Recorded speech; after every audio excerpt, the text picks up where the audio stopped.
오늘 잠언 11장 말씀을 통하여 미쁘신 하나님이라는 제목으로 함께 말씀을 나누려고 합니다. 미쁘시다라는 뜻은 믿을만하다라는 뜻이죠. 우리 주님은 믿으실 만한 분인 줄 믿습니다. 거짓이 없으시고 말씀하신 그 모든 것을 100% 이루어 주시는 하나님이시기에 우리는 미쁘신 하나님임을 고백할 수 있게 되는 줄 믿습니다. 오늘 말씀이 이 미쁘신 하나님이라는 사실을 우리가 기억하고 보아야만 진정한 은혜가 되는 말씀입니다. 탈무드에 보면 한 유대인이 구제를 할 때에 뒤를 돌아서서 구제를 했다라는 기록이 있습니다. 그 이유는 첫 번째는 구제받는 사람이 누구에게 구제를 받는지를 모르게 하여서 그 구제를 받는 그 과정 속에서 부끄러움을, 그 수치심을 느끼지 않도록 하기 위해서, 또 하나는 그 구제를 하는 자기 자신이 누구에게 구제를 했는지를 모르게 함으로써 돈이 있다고 잘난 체 하는 그러한 삶을 살지 않도록 하기 위함이었다라는 기록이 있습니다. 우리의 구제는 어떠한 구제입니까?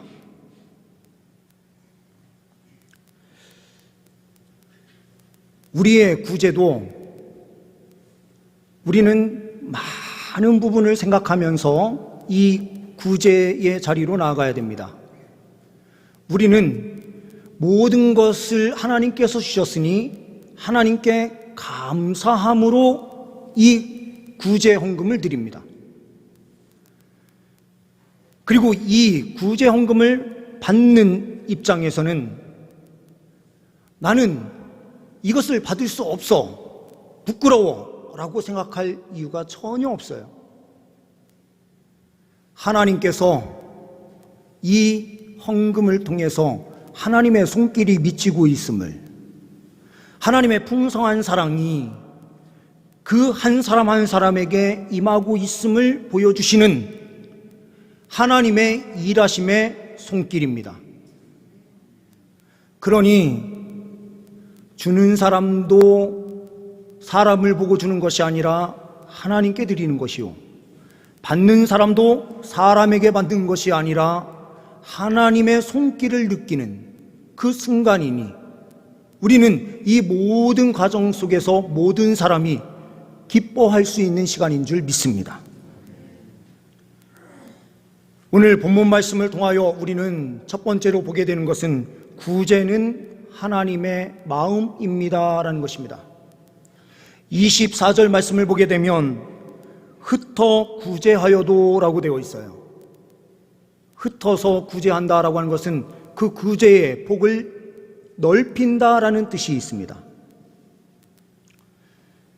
우리는 우리 공동체, 믿는 사람들끼리만 이라는 생각을 버려야 돼요. 왜 그러냐면 우리만 구원받는 하나님의 사람이 아니라 모든 사람이 하나님의 사랑 가운데 있는 사람들이고 구원받아야 될 존재이기 때문에 그래요. 하나님의 형상을 우리도 가지고 있지만 그들도 하나님의 형상을 가지고 있어요. 그러나 그들은 하나님 앞에 나아갈 수 없는 전적인 타락 가운데 있을 뿐, 우리는 주 성령의 은혜로 새롭게 되어 우리는 주님 앞에 기쁨으로 나아갈 수 있는 하나님의 형상을 회복한 존재로 서 있는 것입니다. 모든 사람들은 하나님의 사랑을 받아야 될 존재들이에요. 요나서 말씀을 보게 되면 아수르 지역, 그 아수르의 수도였던 니느웨를 향하여 하나님의 심판을 선포하기 위하여 요나는 나아가게 돼요. 이제 주님께서 금방 심판하신다, 곧 망하게 될 것이다 선언을 해요. 그런 다음에 그는 니느웨 성이 잘 보이는 그 한 언덕에 올라가서 그것을 내려다보면서 하나님께서 심판하시나 심판하시지 않나 보고 있어요. 그런데 그때에 박농쿨이 하나가 있었는데요, 태양빛이 탁 내려오는데 얼마나 뜨겁습니까? 그런데 이 박농쿨 하나가 탁 있어서, 큰 박농쿨이 있어서 그늘이 탁 지니까 태양빛은 내려오지 않으니 얼마나 좋아요. 그곳에 몸을 탁 숨기고 가만히 쳐다보고 있는데, 아니 이 눈치도 없는 벌레 한 마리가 와서 그 모든 박농쿨을 싹 갉아먹어요. 그러니까 얼마나 뜨겁습니까? 요나가 분을 내면서, 하나님 어떻게 이럴 수 있습니까? 저 니느웨를 빨리 심판을 하셔야 되는데 왜 심판을 안 하시고 계십니까? 나는 이렇게 더운데 있지 않습니까? 막 하면서 짜증을 내는 거예요. 분을 내는 거예요. 그런데 하나님께서는 그 모든 것을 다 그냥 수용하시면서 뭐라고 말씀하십니까? 요나서 4장 10절과 11절 말씀에 이렇게 말씀을 하세요. 여호와께서 이르시되 내가 수고도 아니하였고 재배도 아니하였고 하룻밤에 났다가 하룻밤에 말라버린 이 박농쿨을 아꼈거든. 하물며 이 큰 성읍 니느웨에는 좌우를 분별하지 못하는 자가 12만여 명이요 가축도 많이 있나니 내가 어찌 아끼지 아니하겠느냐. 사람만 하더라도 12만 명이 넘는 사람이 그 니느웨 성에 살고 있고요, 그곳에 많은 가축도 있는데 어떻게 그들에게 하나님께서 심판을 단행하시겠느냐, 이렇게 말씀하시는 거예요. 링컨 대통령이 하루는 바깥에서 행사를 마치고 마차를 타고 이제 들어오는 길이었습니다. 백악관으로 향하여 들어가고 있는데 한 진흙탕에 돼지 한 마리가 빠져가지고 발버둥을 치고 있는 거예요. 그냥 링컨이 아이고 돼지 한 마리가 있네 이렇게만 생각을 하고 그냥 지나간 거예요. 그런데 백악관에 다 이르러서 가만히 이제 생각을 하는데 마음에 이런 생각이 드는 거죠. 저 돼지도 하나님께서 창조하신 건데 저 돼지를 그래도 구하지 못하고 왔으니 하면서요, 내가 저 돼지 한 마리를 구하지 못하는데 어떻게 이 많은 국민을 내가 보살필 수 있겠느냐, 이렇게 생각을 해서 마음에 가책이 느껴지면서 그래서 마차를 세우고요, 돌아가서 그 돼지를 구출해주고 왔다라는 기록이 있어요.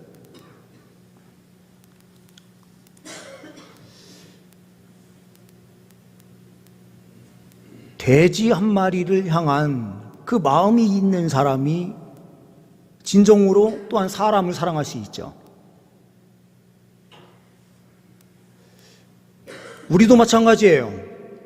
우리 그리스도인들이 구원받느냐 구원받지 않느냐에만 초점이 딱 맞춰져 있는 순간 구원받은 우리, 그리고 우리가 아닌 전혀 다른 이질적인 사람 딱 나누어서 두 패로 모든 것을 생각하면 결국에는 분열이 발생할 수밖에 없는 거죠. 그런데 주님께서는 흩어 구제하라 라고 하는 이 부분에서는 우리 형제 자매들에게만 구제하라라는 표현을 쓰신 것이 아니에요. 그 폭을 넓혀야 된다라고 말씀하시는 거죠. 우리가 이번에 추천받은 6분, 그리고 한 분 정도 더 추가되면 한 7분 정도를 우리 교회 내의 성도님들께 함께 이 난방비를 함께 나누게 될 거예요. 그리고 외부에는 최소한 10가정 이상은 우리가 해야 되겠다라는 생각이 있거든요. 이 부분에서 우리는 많은 생각을 하게 돼요. 아니, 믿지 않는 사람한테 복음이 제대로 전달도 안 되는 상황에서 우리가 이 일을 꼭 해야 되는가?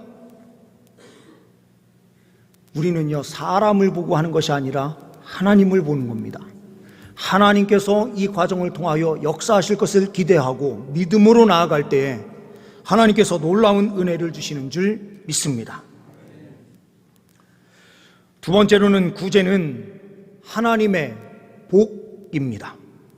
25절, 26절 말씀을 보게 되면 이렇게 말씀을 하고 있습니다. 구제를 좋아하는 자는 풍족하여질 것이요 남을 윤택하게 하는 자는 자기도 윤택하여지리라. 곡식을 내놓지 아니하는 자는 백성에게 저주를 받을 것이나 파는 자는 그의 머리에 복이 임하리라. 먹을 것이 없어요. 먹을 것이 없는데도 많이 가지고 있는 자가 팔지 않아요. 그러면 가난한 자들은 어디에서 양식을 구할 수 있습니까? 구제를 좋아하는 자는 풍족하여질 것이요 남을 윤택하게 하는 자는 자기도 윤택하여지리라. 그러면서 잠언 19장 17절 말씀에는 이렇게도 말씀을 하세요.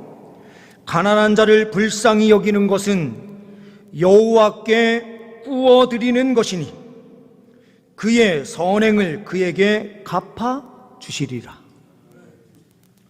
구제하는 것, 가난한 자를 위해서 사용하는 그 돈이 그냥 가난한 자에게 그냥 주고 끝나는 것이 아니라 이게 누구한테 드리는 거라고요? 하나님께 구워드리는 거래요. 이런 부분에서 우리가 얼마나 복받은 인생인지 몰라요. 우리는요, 하나님 앞에 헌금을 해서 구제 헌금을 드려요. 이것은 감사함으로 드리잖아요. 그렇죠? 그것으로도 충분한데 하나님께서는요, 그 헌금을 어떻게 받아주신다고요? 가난한 자에게 우리가 집행을 하고 사용할 때에 이것은 하나님께 구워드리게 되는 거래요. 하나님께서 받으시고 꾸셨어요. 하나님께서 가만히 계실 분이십니까? 우리가 아는 하나님이 그런 하나님이세요? 아니에요. 그러면 또 이런 질문을 하시는 분들이 계세요. 아니, 세상 사람들도 많이 구제하고 또 세상 사람들은요, 아껴 쓰고 절약해가지고 좋은 아파트 사고 잘 먹고 잘 사는데, 아니 우리 그리스도인들은 아껴서 그것을 구제하는 데 쓰고 하나님 나라를 위해서 드리는데 우리의 삶은 오늘 말씀대로 윤택한 삶이 하나도 없는 것처럼 보이는데 이 말씀이 맞는 겁니까? 라는 질문을 하시는 분들이 계세요. 그래서 말씀을 드립니다. 이 세상에 예수 믿지 않는 사람들이 누리는 그 윤택함을 보십시오.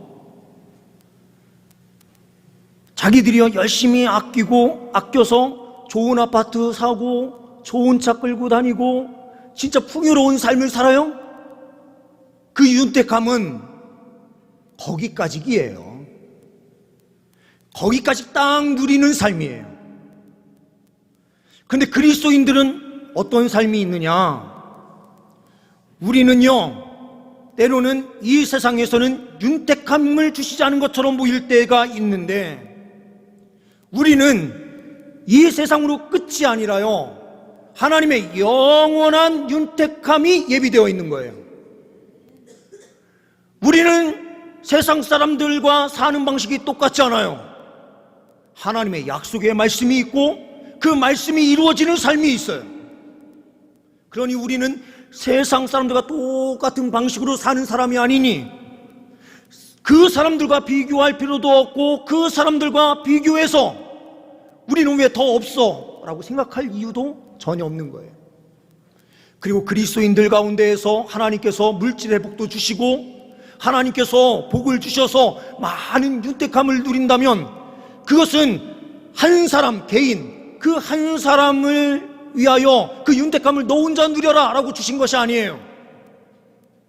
그 윤택함을 이웃과 함께 나누고 가난하고 연약한 자들을 돌보는 일에 함께 그 윤택함을 사용하도록 우리에게 맡겨주신 거예요. 우리는 이 사실을 잊어서는 안 되는 것입니다. 하나님께서 그리스도인들에게 놀라운 은혜의 복을 예비해 주고 계세요. 중국 정국시대 제나라 맹상군이라는 사람이 있었습니다. 이 맹상군은 후세 사람들로부터 멋진 인생을 산 사람으로 기억이 되는데요. 그 이유가 뭐냐? 이 사람이 제 나라의 정승으로 있게 되는데 얼마나 돈이 많습니까? 식솔만 하더라도 3,000명. 그런데 그 이 정승으로 있는데 어느 한 해는 가뭄이 들어서 집안에 먹을 것이 제대로 없는 거예요. 그래서 저 남쪽 지역인 서울지방, 자기가 땅을 많이 가지고 있는 저 남부 지역 쪽으로 사람을 한 명 보내요. 그 이름은 풍환이라는 종이었습니다. 이 청지기를 보내면서 임무를 잘 완수해 오라.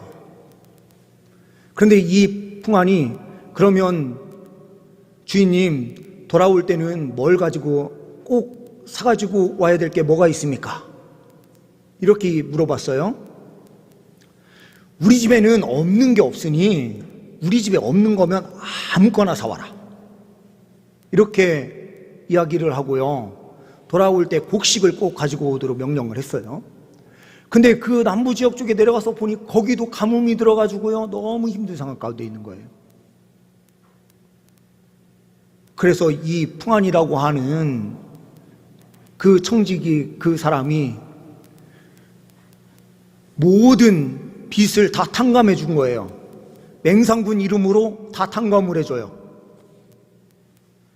근데 그곳에 있는 양식 조금 있는 거를 가지고 올라와서 이 사람들이 가뭄을 지내게 되는데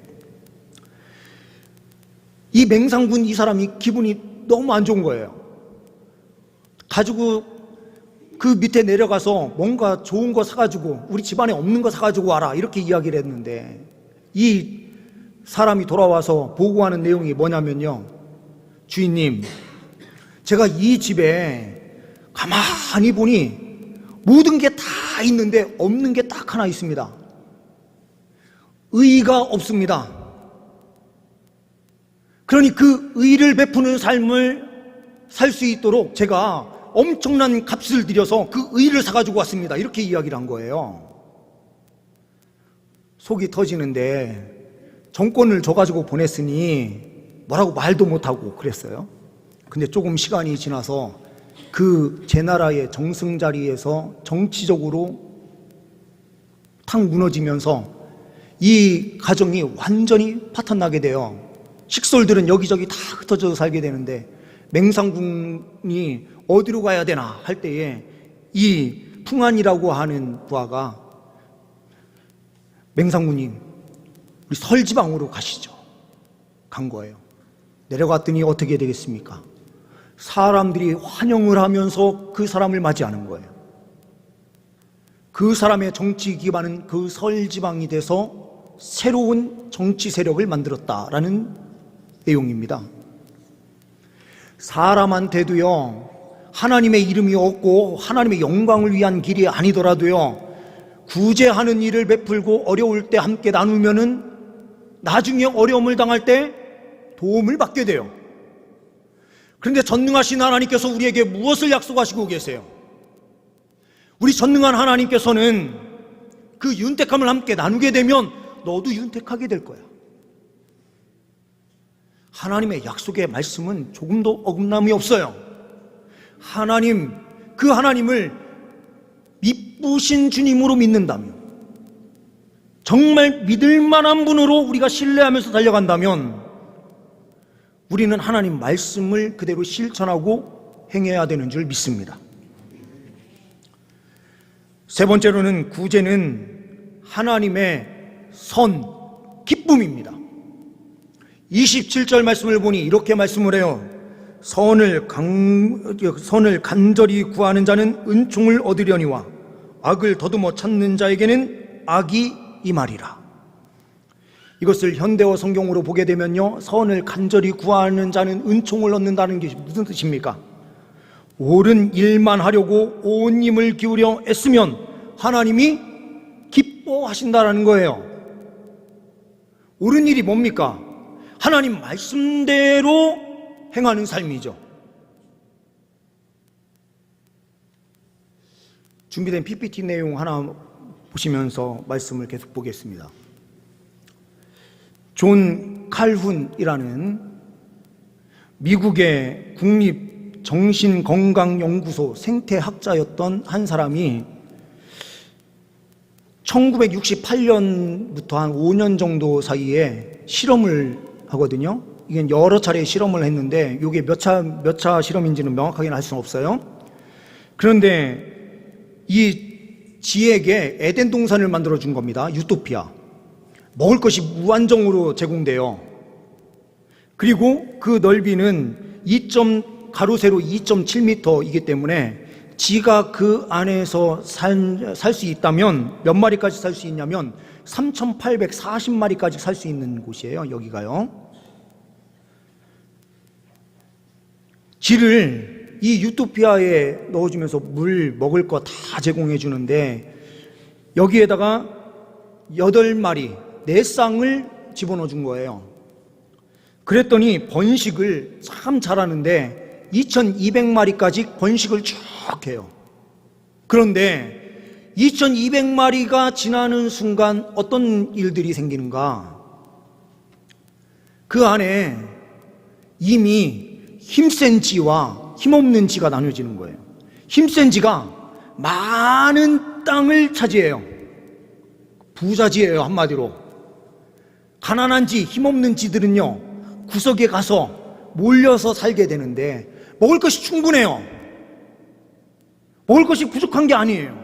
물, 모든 게 다 똑같은데 많이 쏟아지는 곳인데 이 구석에 가 있는 이 지들이 뭘 하냐면 자기 몸을 만드는 일만 하는 거예요. 왜 그러냐면 그 좁은 곳에서 살려면 다른 방법이 없어요. 그리고 번식하는 데는 신경을 쓰지 않습니다. 그러니 2,200마리까지 쫙 올라갔었던 그 번식이 어떻게 되냐면요, 갑자기 쭉 떨어지기 시작합니다. 종이요, 멸종을 하게 돼요. 그래서 이 실험을 끝내버려요.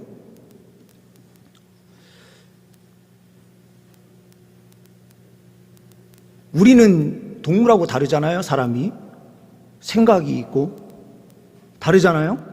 그러니 지와 같은 결과가 나오지 않겠죠 라고 말을 하는데요, 이게 문제가 뭐냐면요, 가난한 지들이 너무나도 고통스럽잖아요. 이 고통스러움의 현실이 부자지들한테도 악영향을 주는 거예요. 사회가 행복한 사회가 아니라 힘든 사회인 거를 부자들도 느끼게 되는 거예요. 아니, 잘 먹고 부유하면 부자지들은 잘 살아야 되는데 그렇지 않더라는 거예요. 같이 번식을 하지 않고 자기 것만 챙기고 자기 일만 하다가 그렇게 지들이 죽어가더라는 거죠. 이 사회가 잘못하면 그런 사회가 될 수가 있는 거예요. 부자들도 이 실험을 통해서 깨달아야 되거든요. 같이 행복할 때에 진짜 행복한 거거든요. 자기들만 잘 먹고 잘 산다고 행복한 세상이 될 수 있는 게 아니에요. 이런 측면에서요, 우리 공동체가 좀 기뻐하는 공동체가 됐으면 좋겠다라는 생각을 해요. 저도 말씀을 이렇게 깊이 보면 우리가 얼마나 큰 죄인 중에 죄인입니까? 그렇죠? 그리고 이 사회는요, 죄인 중에 죄인이고 죄인들의 사회이기 때문에 사회는 타락됐다 이렇게 보니까 우리가요, 자꾸 이 세상을 바라보는 관점이 비관론적인 관점으로 모든 걸 자꾸 보고요, 사람을 믿지 않는 성향들이 우리 안에 너무나도 커요.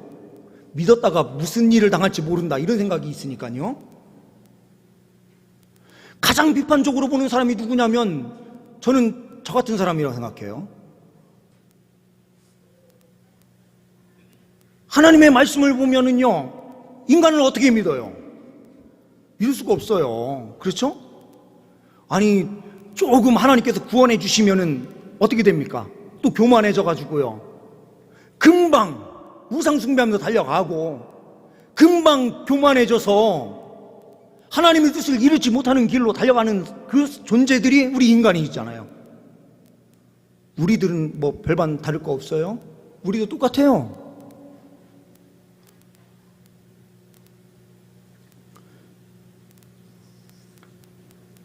그런데 여기에서 가장 큰 문제는 뭡니까? 하나님의 역사를 딱 빼놓는 순간 그렇게 되는 거예요. 우리도요, 하나님의 은혜의 역사가 있다는 사실을 자꾸 제거시켜 놓고요, 우리 안에 있는 팩트가 뭐냐, 요거에만 관심이 있어요. 그러다 보니 삶을 실천하지 못해요. 하나님을 신뢰하지 못하는 거예요. 그러니 구제해봐야 내 돈만 아까운 거지. 그리고 정말 구제한다고 해서 제대로 구제가 되는 게 맞냐? 이런 수많은 생각들.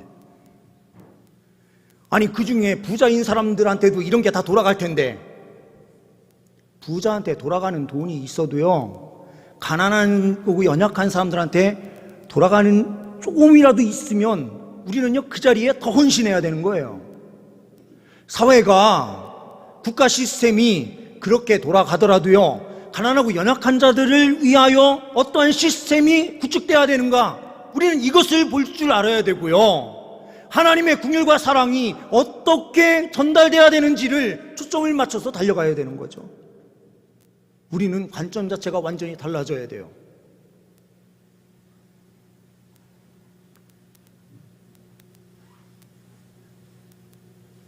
저는 공산주의와 사회주의는 완전히 다르다고 생각해요.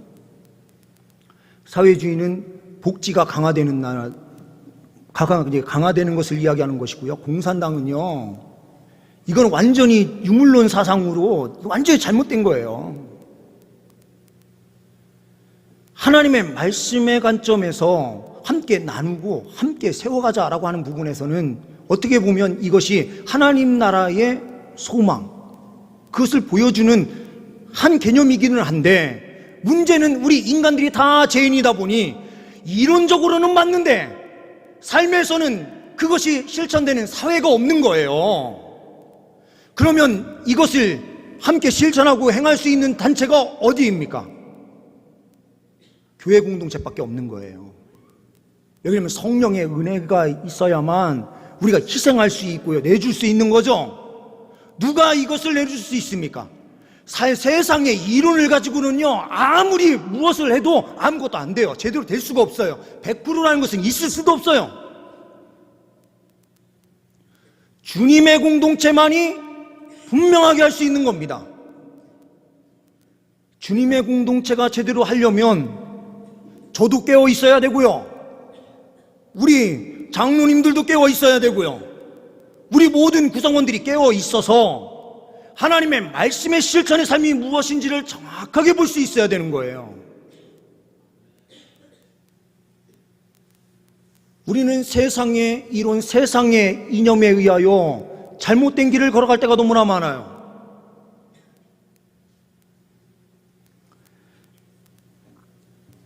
우리는 하나님 나라를 꿈꾸는 자들입니다. 세상이 이야기하는 어떤 관점을 추구하는 사람들이 아니에요. 철저하게 하나님 말씀을 따르는 공동체로 주님만 신뢰하며 달려가는 거예요. 그럼 주님의 뜻이 나눔을 실천해야 되는 삶이다라고 말씀하신다면 우리는 반드시 나눔을 실천하는 삶을 살아가야 되는 거죠. 우리의 이 섬김을 통하여 하나님의 나라가 세상 가운데 보여질 수 있기를 소망합니다. 우리 성도님들의 삶에 하나님께서 반드시 윤택함을 주시고 놀라운 은혜로 함께하여 주실 줄 믿습니다. 기도하십니다.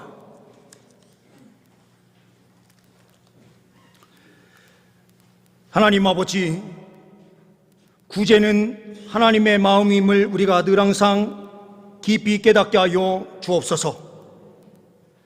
구제는 하나님의 약속대로 반드시 복이 있음을 확신하며 달려가게 하옵소서.